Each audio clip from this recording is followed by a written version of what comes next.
بسم الله الرحمن الرحيم اللهم صل على سيدنا ونبينا ومولانا محمد وبارك وسلم. We'll continue today with our second lecture on Al-Risālah al-Qushayri, who is al-Qāsim Abdul Karim ibn Hawazin al-Qushayri al-Shafi'i rahimahullah ta'ala. He wrote this book for people to understand the veracity and the truthfulness of the field of Taṣawwuf and what Sufis actually believe in. As I mentioned the last time, Imam Al-Qushayri rahimahullah was a great alim, a great faqih, a great mutakallim, theologian, and he had many skill sets that were both academic and intellectual, and also very spiritual. He had two spiritual masters, and it was through this training that he wrote this book. Okay? So he wrote this book, and we are looking into one of the major chapters of the book, and that is the chapter on Taṣawwuf itself. How do we define Taṣawwuf, and where does the word come from? So what we must appreciate is that the word Taṣawwuf and the people who dealt with Taṣawwuf were already part of mainstream Islam by this time, the time of Imam Qushayri, the 5th century of the Islamic Hijri calendar.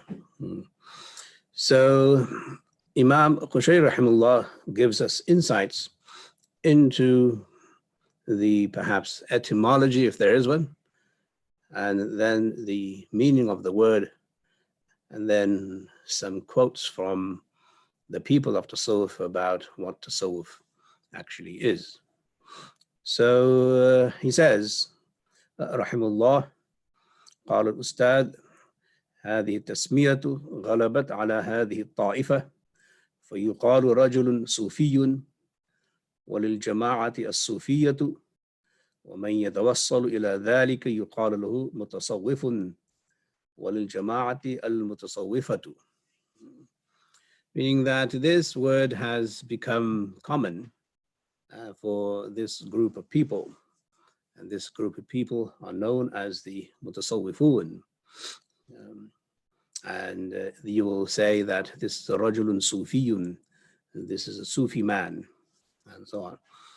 And whoever ascribes himself to the practice of Sufis is called the Mutasawwif.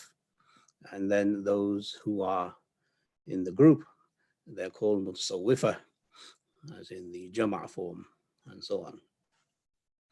وليس يشهد لهذا الاسم من حيث العربية قياس ولا اشتقاق. So Imam Qushayri rahimahullah makes a claim here, and it's a very valid claim based on his supreme understanding of the Arabic language. He says, from the point of view of etymology based on Arabic, okay, there is no room to say that this word actually is derived from another Arabic word. It's an underived word. وَالْأَظْهَرُ فِيهِ أَنَّهُ كَاللَّقَبِ. And he says the most apparent view in this is that the word Sufi is actually like a title. It's not quite an alam, a proper noun, but it's more like a laqab, a title. Meaning the word Sufi itself is not derived from any other word in the Arabic language. And he'll explain this in a moment. And it seems to him that the best case scenario is to say the word Sufi is a title that people gave to this group of people.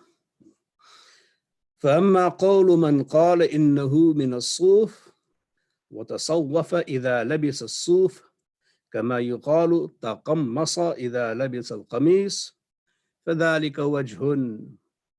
He says, as far as assuming that this word Sufi comes from the word Suf, which means wool, and anyone who wears wool should be called a Mutaṣawwif, a Taṣawwafa, someone who dons wool, just as someone who wears a qamis is called Mutaqammis, and taqammasa, the verb. So he says, maybe they have a point. فَذَلِكَ وَجْهٌ, maybe there's an angle there that we can associate with and say, okay, maybe. But then he rejects that by saying, وَلَكِنَّ الْقَوْمَ لَمْ يُخْتَصُّوا بِلُبْسِ الصُّوفِ. The problem with this is that not every Sufi wore wool. Meaning, if you were to say that the Sufis are those people who, instead of wearing cotton or other fabric, as was the case in their days, and obviously men did not wear silk, and they wore wool and coarse wool to show that they are totally against being part of the dunya and their ascetics, and they want to be almost like hermits within society, and their denouncement of the world in society was their wearing wool, so that people will say that this person does not wear any fine clothing and he wears very coarse clothing to make a point and make a statement. So Imam Qushayri says that not every Sufi wore Suf.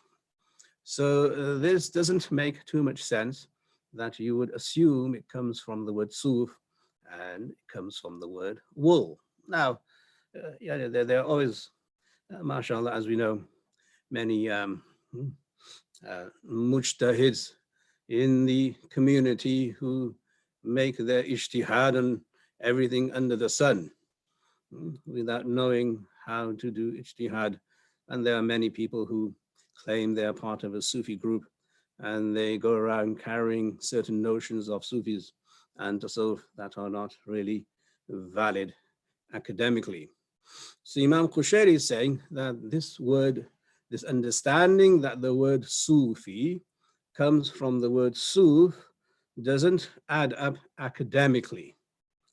It's not something that you can prove is linguistically, first of all, there, and second of all, socially is not correct. They did not only wear wool, they wore many other types of fabrics and clothing also. ومن قال إنهم منسوبون إلى صفة مسجد رسول الله صلى الله عليه وسلم فالنسبة إلى الصفة لا تجيء على نحو الصوفي.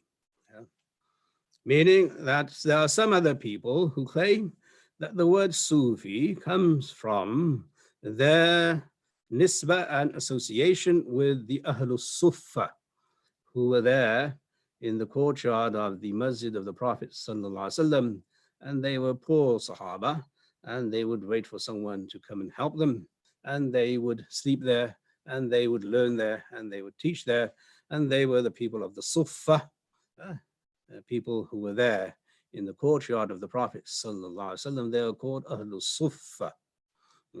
So some people assume, Imam Qushayri is saying, now, what we must remember is that Imam Qushayri came before Ghazali, and he came before Abdul Qadir Jilani, as we will mention, inshallah, in detail today.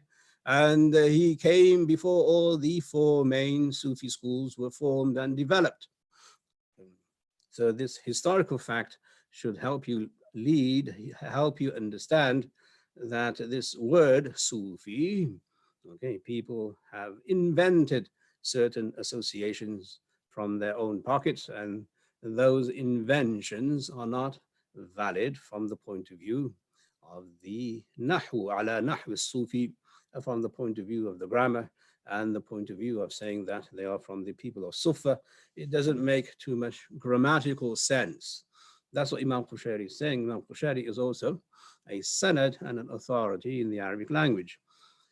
وَمَنْ قَالَ إِنَّهُ مِنَ الصَّفَا فَاشْتِقَاقُ الصُّوفِي مِنَ الصَّفَا بَعِيدٌ فِي مُقْتَضَى اللُّغَةِ.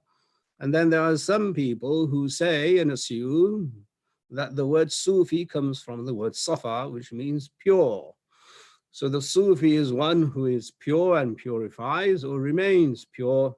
So Imam Qushayri rejects this idea also, and he says that the etymology of the word Sufi seems to be very far-fetched from the point of view of the Arabic language. Linguistically, it is difficult to justify that the word Sufi comes from the word Saf and Safa and so on. وقول من قال إنه مشتق من الصف فكأنهم في الصف الأول بقلوبهم من حيث المحاضرة من الله تعالى. Then he says there are others who assume that the word Sufi is derived from the word Saf, which, as you know, means the word row, the Saf in Salat, the row, as if to say they are in the first row from those people who are close to Allah subhanahu wa ta'ala. They're in the first line of proximity to Allah subhanahu wa ta'ala, and therefore they should be called Sufi because they're in the first saf. So that he says, فَالْمَعْنَى صَحِيحٌ. The meaning of this is perhaps correct. وَلَكِنَّ اللُّغَةَ لَا تَقْتَضِي هَذِهِ النِّسْبَةِ مِنَ الصَّفْ. But again, from the point of view of etymology and from the point of view of Arabic linguistics, it is not possible to say that the word Sufi is derived from the word Saf academically. So you can see how Imam Qushayri rahimahullah has this complete understanding of the word Sufi, and he wants to get rid of any notion that is unacademic and that also perhaps unintellectual, that when we talk about a certain group of elite Muslims, elite in the sense of spiritually elite, then we must appropriate the level of academic accuracy that goes along with it. Because the more accurate you are academically and intellectually, the better you will serve that particular group. So if you want to say that this is the group of the muhaddithin, the people who narrate hadith, then that is very clear. And if you want to say this is the group of the mufassirin, the people who do tafsir, that is very clear and evident. And if you want to say this is a group of the mutakallimin and the fuqaha, although the word fiqh became a terminology later on, but still, it was an academic terminology, like the word mutakallim, someone who deals with kalam and theology. It is very obvious from the word itself that these words are derived from certain stem words. Okay? So Imam Qushayri is saying that it seems that there seems to be no stem word for the word Sufi. Therefore, the word Sufi most probably is just a title that people gave to those people who engaged in meditation, engaged in dhikr, engaged in more nawafil than others, engaged in more du'as than others, engaged in more dhikr than others. It just became a normative term for such people who stayed in ihsan most of their day. And that is what Imam Qushayri brings to the table, this academic understanding of this elite class of people who then obviously followed the Prophet sallallahu alaihi wasallam and mimicked him in ihsan.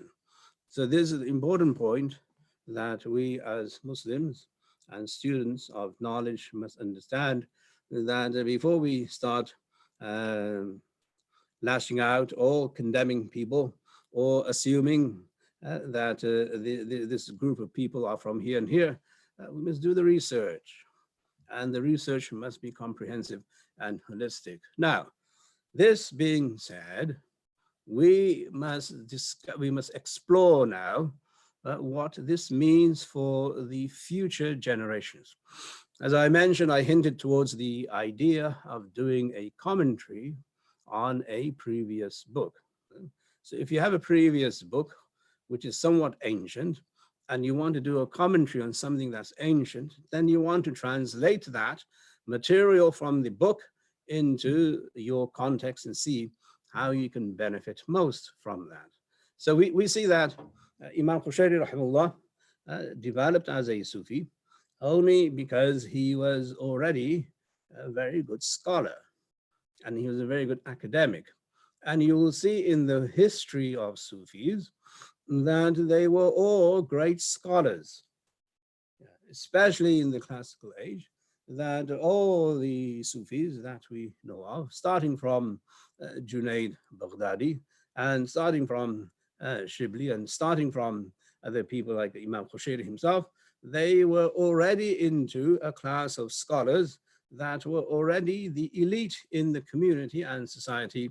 And this is very much expressed by Imam Ghazali rahimahullah, who came immediately after Imam Qushayri in Baghdad, and he reached the heights of scholarship that we know of today, and he then started to write books on Taṣawwuf and all of that, and that is now how we see that Imam Ghazali benefited from the writings of Imam Qushayri, and Imam Ghazali then wrote, and then people benefited from Imam Ghazali, and Imam Ghazali was then followed very quickly by Shaykh Abdul Qadir Jilani. Shaykh Abdul Qadir Jilani becomes the fulcrum for all Sufis to come. Okay? So you see the sequence: Imam Qushayri, Imam Ghazali, and Shaykh Abdul Qadir Jilani, all in Baghdad. They're all in Baghdad. And they come one after another in this sequence. And then Shaykh Abdul Qadir Jilani, he then defines a tariqah, and his nephew, Mu'ainuddin Chishti, he defines another tariqah, and then his student, Imam Suharwardi, he defines another tariqah, and then his students define the Shaziliya tariqah, and his student defines the Ibn Arabi Akbariya tariqah, and all the other turuq and tariqahs that came. They all came mostly from Shaykh Abdul Qadir Jilani, who came immediately after Imam Ghazali, and Imam Ghazali came immediately after Imam Qushayri. So this historical fact, okay, must be understood if you're going to understand Taṣawwuf. And Imam Qushayri writes for the first time that the word Taṣawwuf has no derivative. It is not derived. Okay? There's no etymology. It is a title. So we must be clear about why this is given as a title, and why then did the tariqas of Taṣawwuf then formulate with Abdul Qadir Jilani, and how did that come about? So after Shaykh Abdul Qadir Jilani, who had thousands and thousands of students and murids, people would come to him and make tawbah at his hands. People would come to him and sit with him. People from far away, as Spain, would travel all the way from Spain to come and meet Shaykh Abdul Qadir Jilani. Oh, and this is something which is incredible. Shah Abdul Aziz, rahimahullah, says that there are two personalities in Muslim history who were magnets for the common people and also for the ulama. One was Shaykh Abdul Qadir Jilani in Baghdad, and the other is Khaja Nizamuddin Awliya in Delhi. These two people, they draw people to them in thousands. Thousands would come and sit with them, benefit from their knowledge, from their inspiration, make tawbah at their hands and go back and then spread the nur and the barakah that they received. One such person is the father of Ibn Arabi. He traveled all the way from Muslim Spain to Baghdad, most probably en route from Hajj, but nevertheless, he made the intention to go and visit Shaykh Abdul Qadir Jilani. And there's a long story which I can't tell you now because that's only for closed doors. Oh, yeah. But through his dua, Shaykh Abdul Qadir Jilani told Ibn Arabi's father, who came to meet him from Spain, you will be given a son, inshallah. And then the rest is history. So you see now that there's a understanding we have of a sequential history in Muslim theory and ideology is now following the trend of academic Islam, intellectual Islam, and artistic Islam. So with the documentation of the Quran was preserved. And then the qira'at, the 7-10 qira'at were then preserved through the oral tradition. And the living sunnah was preserved through the oral tradition. After the living sunnah was preserved, in that time of the oral tradition, you had the great mujtahidun, the people who made ijtihad. And when you have hundreds of scholars who are capable of making ijtihad, then you're free to follow any which one of them. And later on afterwards, after the oral tradition transitioned into the written tradition and the 4 schools of fiqh were documented and they became almost canonized in a way, and then people started to follow the 4 madhahib as we know today. And then hadith was documented after the sunnah was already proven in the living tradition and in the oral tradition. The hadith came after the sunnah was practiced and accepted. Likewise then, after the kalam, or after the aqidah was proven and understood and established in the community, kalam came to defend the aqidah. And this is how we see the sequence of academic events unfolding. And then in the 3rd century, you had the oral tradition of ihsan, where people did not write about ihsan. They just did it, like Junaid and Shibli and Bayezid Bustami and the Nun Misri and Harith al-Muhasabi and all of those great names that you hear in our great history, that they followed the oral tradition of Taṣawwuf. They did not make it into an academic science. Imam Qushayri is the first one who started to document Taṣawwuf as a field, as a science, as a discipline. Then Imam Ghazali expounded that, and then Shaykh Abdul Qadir Jilani really relayed that to the masses and people. Shaykh Abdul Qadir Jilani came with such honor and dignity that, as I said, he was the reason why so many other tariqas came into vogue and came into existence. But by that time now, the documentation had almost but been finalized. So when documentation is there, the documentation was to document what was already proven in the oral tradition of the Sufis.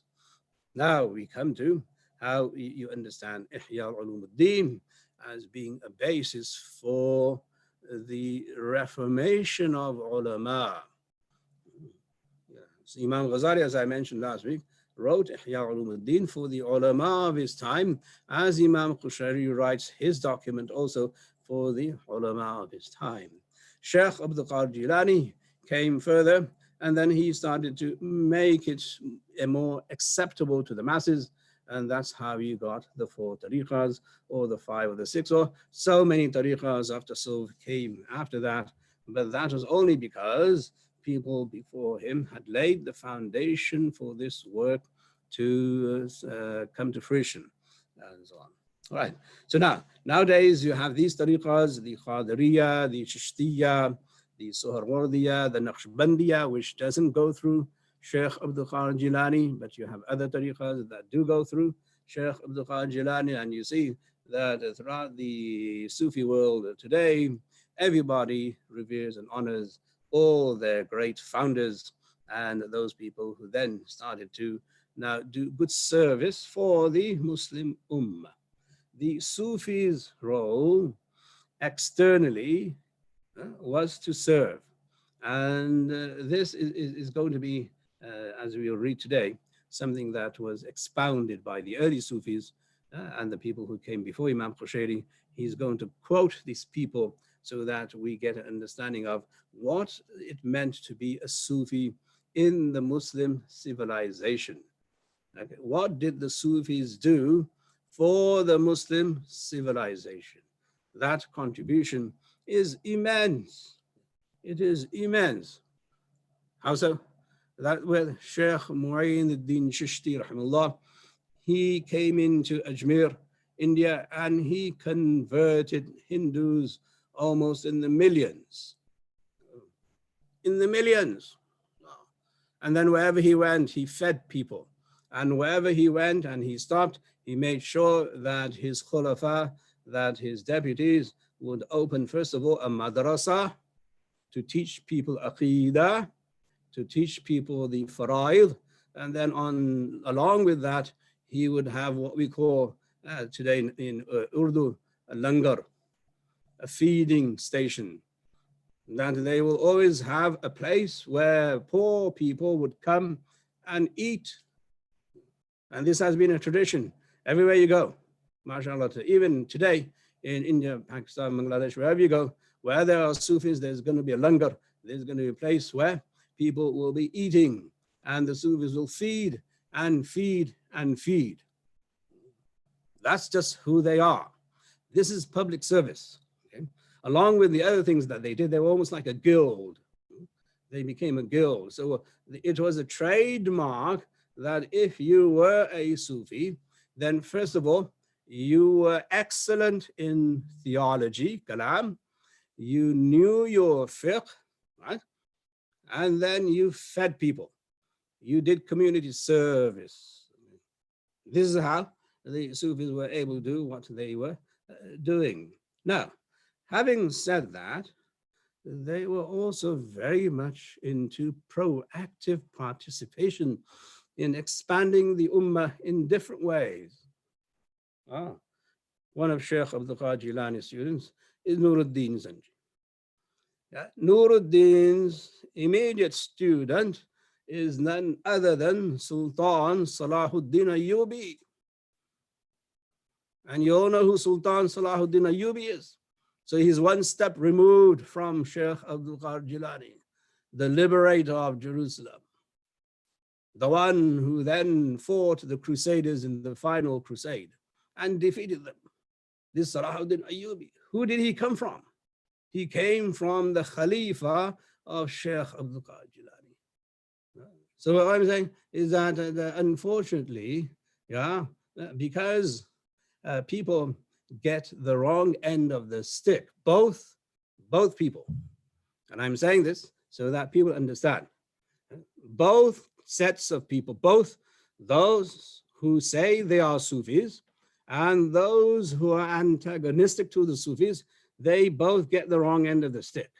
Those who are Sufis don't know enough about the history of Taṣawwuf and the academic status of Sufis in order to represent what Taṣawwuf is. So therefore they must learn.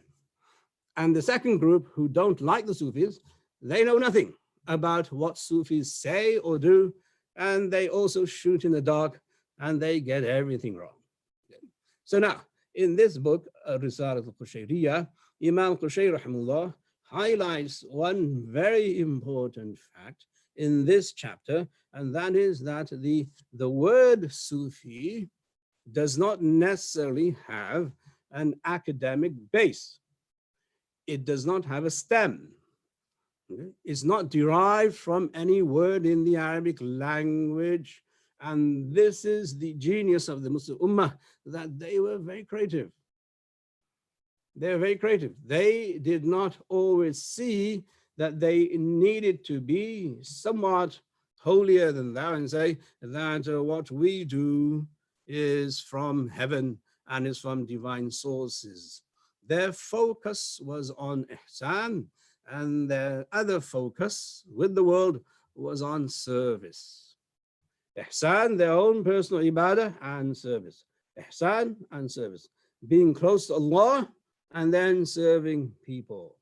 That was their focus. And because they only had this focus, they really didn't care what people thought or said about them. And they didn't care whether they had an academic footing in the marvelous Arabic tradition of the Muslim Ummah. They just said, this is who we are and this is what we do.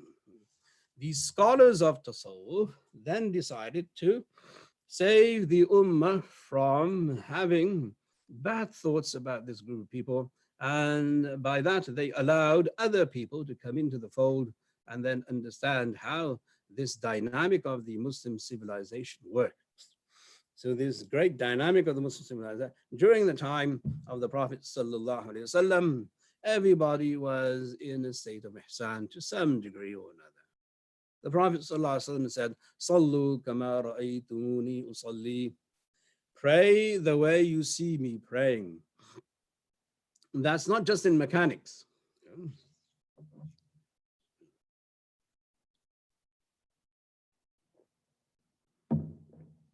That you get your arkan correct, you get your motions correct, and you get your qiraat correct, and you get the sajda and ruku correct, and everything else. Not just in mechanics, but also in the quality of salat. Meaning the Sahaba would observe the quality and the devotion of the Prophet ﷺ while he was in salat. And that is the comprehensive meaning of this hadith: pray the way you see me praying. How do I pray? I pray with concentration. I pray with devotion. I pray with sukoon, itminan, that I'm calm and relaxed. I pray as if you don't exist. Okay? Aisha and the other wives of the Prophet ﷺ always observed that the Prophet ﷺ would be with us and he would be talking to us and he would be part of the family, etc. As soon as he heard Bilal giving the adhan, he would become an alien. He would alienate himself from us, and we didn't know whether he belonged to us or someone else. Meaning he just switched off. So this is what they observed. And when you observe this in your master, in your leader, then you're going to do the same.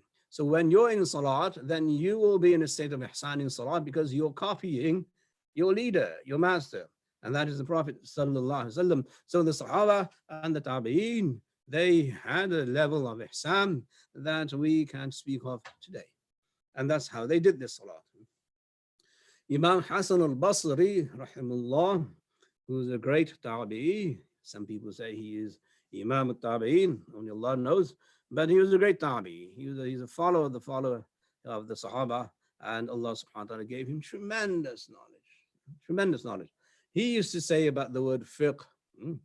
So he defined fiqh as al-fiqhu ma'rifatu nafsi ma laha wa ma alayha. That fiqh is to know about the self, what is good for the nafs and what is bad for the nafs. So if you know what's good for you, then you have fiqh.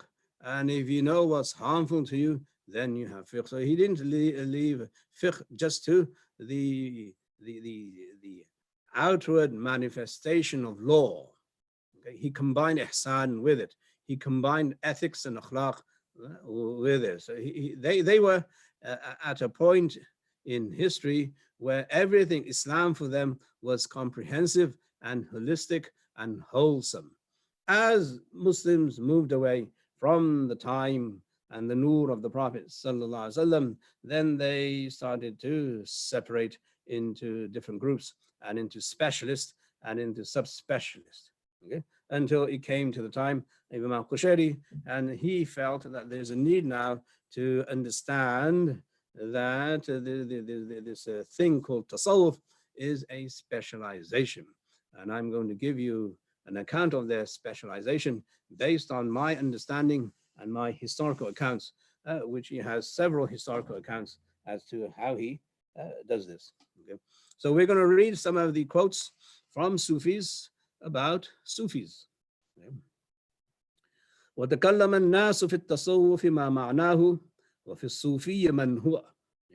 People spoke about Sufi, what is its meaning, and they also spoke about who they are and who is a Sufi.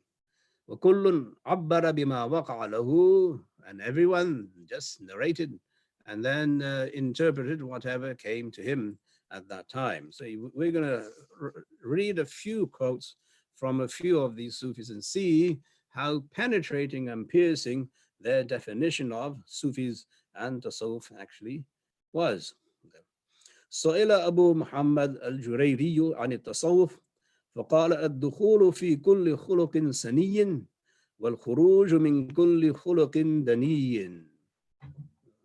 Subhanallah. So he says this one, Abu Muhammad al-Jurayri was questioned about Taṣawwuf. What is Taṣawwuf? So he said Taṣawwuf is to enter and engage with every lofty moral value. That if you are in Taṣawwuf, you're going to engage with every lofty moral value. As with the hadith of the Prophet sallallahu alaihi wasallam, that I have been raised and sent to perfect the perfections of akhlaq and ethics and moral behavior. وَالْخُرُوجُ مِنْ كُلِّ خُلُقٍ دَنِيٍّ. And when you're in Taṣawwuf, you will exit every base value. Any value that is base and that is lowly, you will exit. So you don't have anything in your portfolio that is base and that is inhuman and that is below the stand of a good Muslim. Okay? So behavior for them, ethics and morals for them was prime, that they had to behave in the best way possible in front of Allah, in front of Muslims, in front of leaders, and in front of every other human being. The best way possible. That was their first and foremost goal and their platform. This is how Imam Qushayri rahimahullah now digs into this. So he is saying now that Su'ila Amr ibn Uthman al-Makki عن التصوف فقال أن يكون العبد في كل وقت بما أولاه في الوقت. أن يكون العبد في كل وقت بما هو أولى في الوقت. That someone asked Amr ibn Uthman al-Makki about Tasawwuf, and he said that it is that the servant in any condition is going to be in a better condition for that time. Meaning a servant will be behaving in the most appropriate way, the best way. So if there's a choice between good and better, the Sufi will choose the better way. And if there's a choice between better and best, the Sufi will choose the best way. This is how this Shaykh rahimahullah talks about Tasawwuf, that Tasawwuf is always going to enhance the believer to be the best at that moment.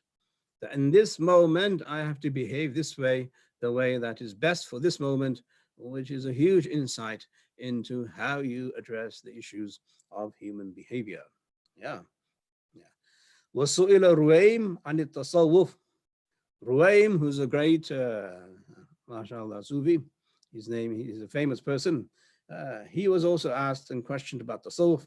فَقَالَ إِسْتِرْسَالُ النَّفْسِ مَعَ اللَّهِ عَلَى مَا يُرِيدُ. The إِسْتِرْسَالُ النَّفْسِ مَعَ اللَّهِ. That you're going to let go of your nafs with Allah in such a way that He wants you to behave this way. So you leave your nafs to Allah, and then you ask Allah, how do you want me to behave? And then you behave the way Allah wants you to behave at that moment. So it's all about pleasing Allah at the moment. So their focus is Allah, their focus is ihsan. وَسُئِلَ الْجُنَيْدِ عَنِ التَّصَوُّفِ. Junayd rahimahullah was asked also about Tasawwuf. فَقَالَ أَن تَكُونَ مَعَ اللَّهِ تَعَالَى بِلَا عِلَاقَةٍ.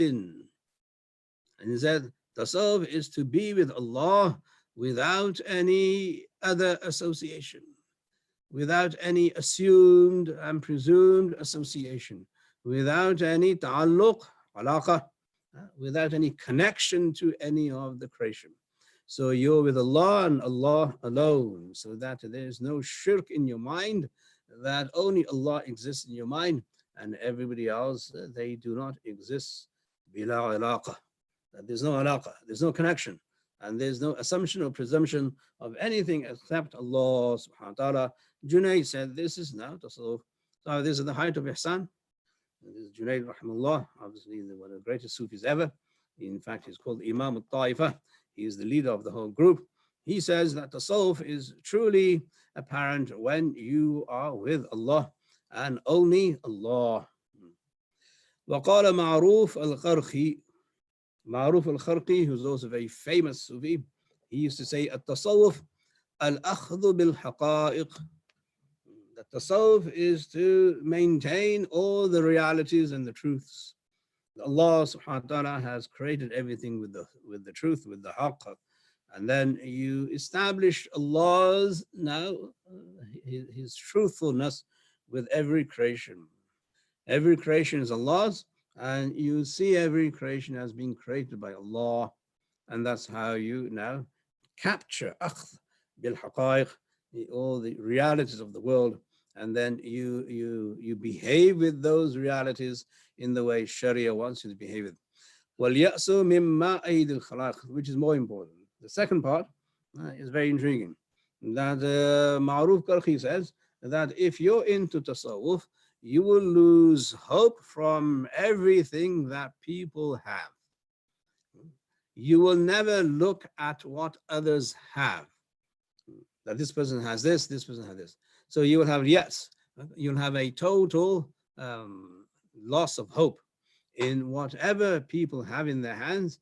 You won't look at them, you won't think of them, you won't look at what they have, you won't think of what they have. You will be totally disconnected with all the in'amat, blessings and gifts that Allah has given to other people, because you will be focused on not the ni'mah, but the mun'im. You'll be focused on the one who gives the ni'mah, and say to Allah, you are mun'im, you are the one who gives us ni'mah, so you can give me whatever it is you want to give me, but I'm focused on you, which is a subject we will deal with next week, inshallah, as we talk about adab. وقال الجنيد رحمه الله تعالى هم أهل بيت واحد, that the people of Taṣawwuf are from one household, they're from one family. لا يدخل فيهم غيرهم, those who are not from that household, they won't enter, because they'll just run away and say, who are these people? I mean, the house is very big, it's very large, it's enough to accommodate the whole of mankind, if you wanted to accommodate. But those who are turned off by certain people who simply don't want to associate too much with the dunya and with people, they're turned off by these people. They say they're kind of misfits. Well, yeah.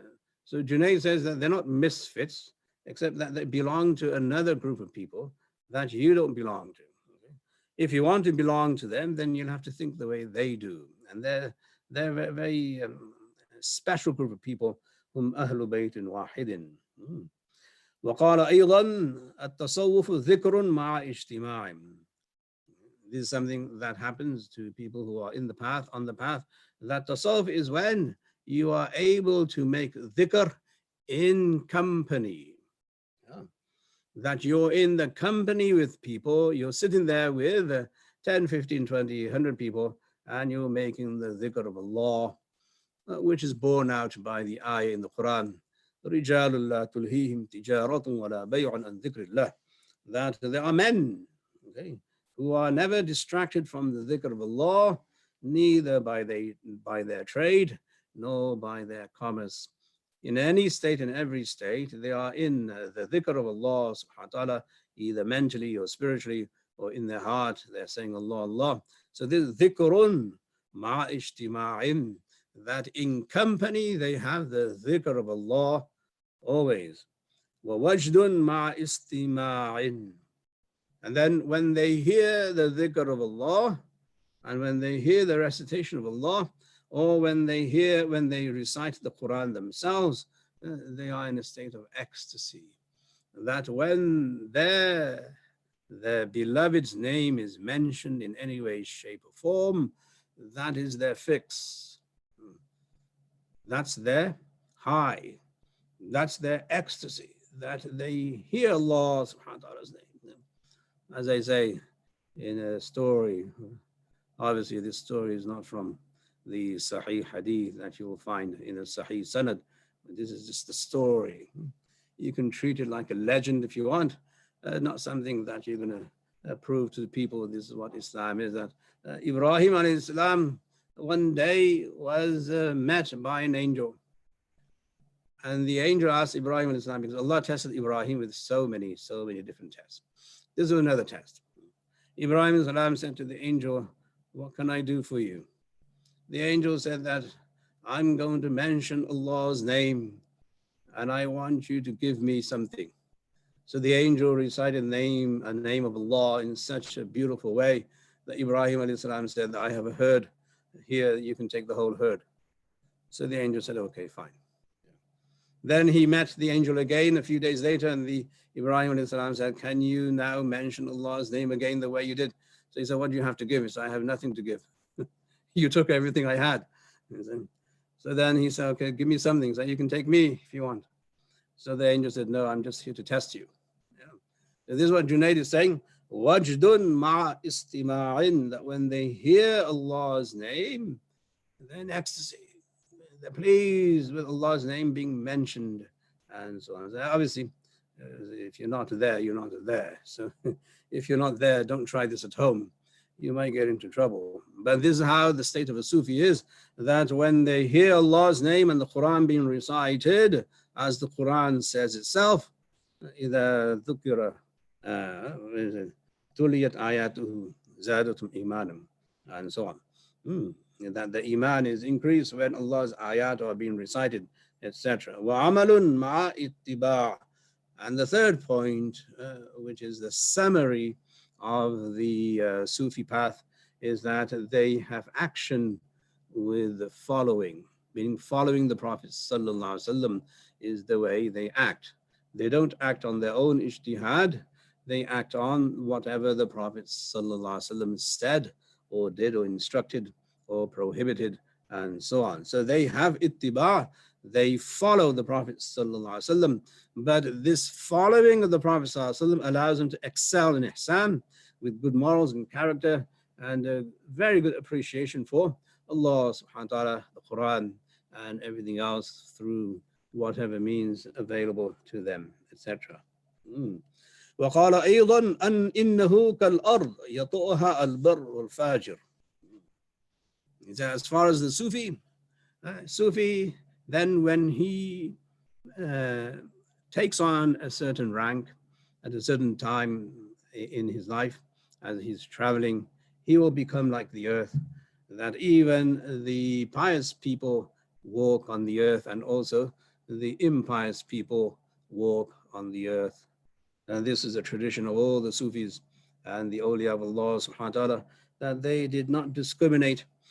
Anyone who came was welcome. So they treated everybody almost the same. That if you are a sinner, you're welcome, and if you're a saint, you're also welcome. Everybody tramples on the earth. يَطَأُهَا الْبِرُّ وَالْفَاجِرُ. يَطَأُهَا, anyone who is bar, or anyone who is pious and good, and anyone who is impious and a sinner, they all walk on the earth. So the Sufi becomes like that, that he has now dedicated himself to service. This is the meaning of service, that you do not discriminate. This is how the Sufis came into understanding that their role in life is to make sure people become close to Allah subhanahu wa ta'ala. وَكَالصَّحَابِ يَظِلُّ كُلَّ شَيْءٍ. And there Imam al-Qushayri narrates Junaid saying this wonderful statement that the people of Taṣawwuf, they're like a cloud, and they shade everyone. The cloud doesn't discriminate as to whether it's going to shade a tree, or it's going to shade cattle, or it's going to shade an ant, or it's going to shade a pious person, or it's going to shade a sinner. The cloud shades everyone. Likewise, the person in Taṣawwuf will make dua for forgiveness for everyone, and he will include everybody in his dua. He will become like a sahaba. He will become like a cloud that brings rain to everybody.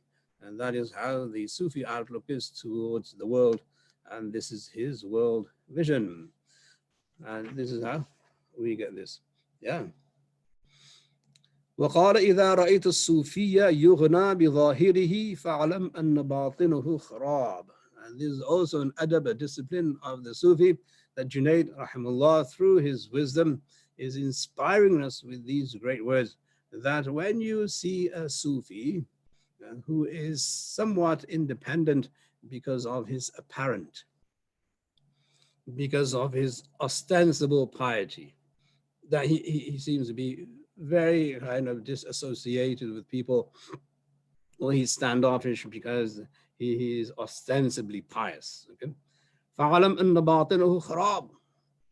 Then Junaid says that this shows that there's something wrong with his interior.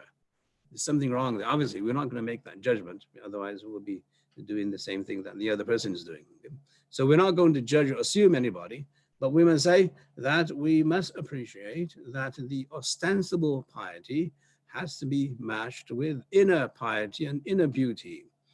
So you have the outer beauty of the Sunnah of the Prophet Sallallahu Alaihi Wasallam, and you have the inner beauty of the Seerah of the Prophet Sallallahu Alaihi Wasallam. And we must appreciate these statements for what they are. Yeah. وقال سهل بن سعد الصوفي من يرى دمه هدرا. Yeah. This is perhaps more on the emphatic side, not to be taken too literally, as in Ihkam al-Dalala by this one, the Egyptian scholar who came later on. Yeah, that he wrote a commentary on some of these statements just to make sure that people did not get the wrong end of the stick of some of these statements. So this is one of these statements where he wrote a commentary, مَنْ يَرَى دَمَهُ هَدَرًا, that he sees, a Sufi sees that his own blood is now worthy of being spilled, that his blood is halal for everybody.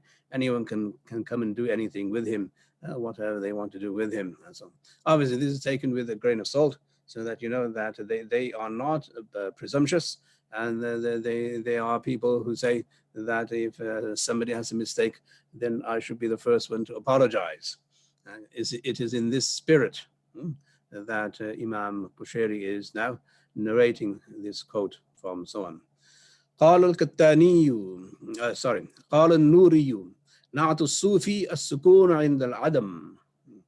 He said, a Nuri, who is a great Sufi also, he says the description of a Sufi is that at the time of non-existence, he is calm and he is at peace. As-sukun عند العدم, that when there's non-existence and he believes he does not exist, then he has total sukoon. Wal-itharu عند الوجود, and when he believes he does exist, then he lives in altruism. Meaning if he's non-existent and he's alone, isolated, then he's happy, he's content. But when he's with people, then he lives with a stand of altruism. Then he's going to prefer giving to other people rather than to give to himself. So a Sufi is by definition someone who is very, very generous and accommodating and giving. This is obviously the service that I talk about, but it's both sides, okay? So in the batin, in the inner interior of the Sufi, he's always calm. He's at peace, as Abdullah ibn Abbas radiallahu anhuma defined the true alim. Now the true alim is when people don't come to him, he is calm, he is relaxed. He is the most independent of all people. That nobody is coming to him, he's calm. This is the same statement. As-sukun inda al-adam, when there is non-existence, he is calm, he has sukun, he has peace, he has tranquility. I'm not being tested by Allah by having to behave with someone else. And that's their worldview. There's someone else is here, then I have to manage them. I have to fulfill their right. That's what Sharia tells you to do. There's somebody there in front of you, fulfill that person's right to the best of your ability. But if I'm not being tested, I'm happy. I'm alone, alhamdulillah, I can do my dhikr, I can read my Quran, I can make dua, I can do salawat al Nabi, I have sukoon.